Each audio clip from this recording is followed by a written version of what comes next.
Hello, welcome back to the channel. Today we're going to go over a couple of MMI settings from the green hidden menu.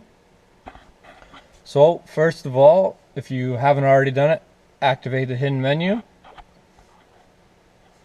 Follow my video for that if you need to. So we're going to open up the menu, holding car and setup. Press and hold, and we wait till the menu comes up here. Alright, once you're in your green menu, scroll down, diag settings. I'm going to go under that one, HU coding basically. Click on there and we're going to scroll down to standby this. And we're going to change it to 2. 2 is for S5. 1 is S6. 3 and 4 I'm not sure. Pretty sure 4 is RS and 0 is probably S line, not sure, but we're going to set it to 2 because my car is an S5. Click accept changes and then it's going to reboot.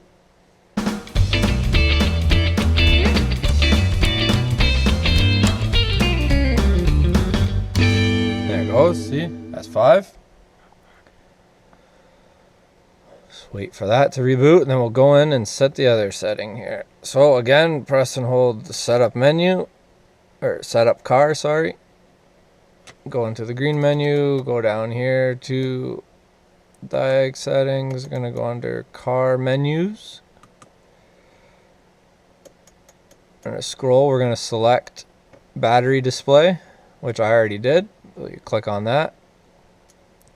And again, scroll down to the bottom, click accept changes. Now that that's done, but it's a change that we already did, now we can exit out of this and we can reset. So we hit setup, big button, that button, and we'll reset it again. We'll wait another minute here.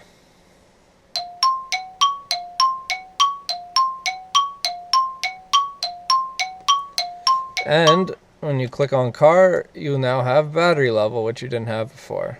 So you can see the state of your battery. And with that, you can also set your splash screen to the appropriate vehicle if you've done any other coding and lost it, or you have a A4 and you've added all the S-line stuff and you want it to say S-line, you can make those changes. Hopefully this was helpful. If it was, give me a like, leave a comment, and we'll show you some more on the next one. Thanks for watching. Thanks for subscribing. We'll catch you on the next one. And as always, fix it until it breaks.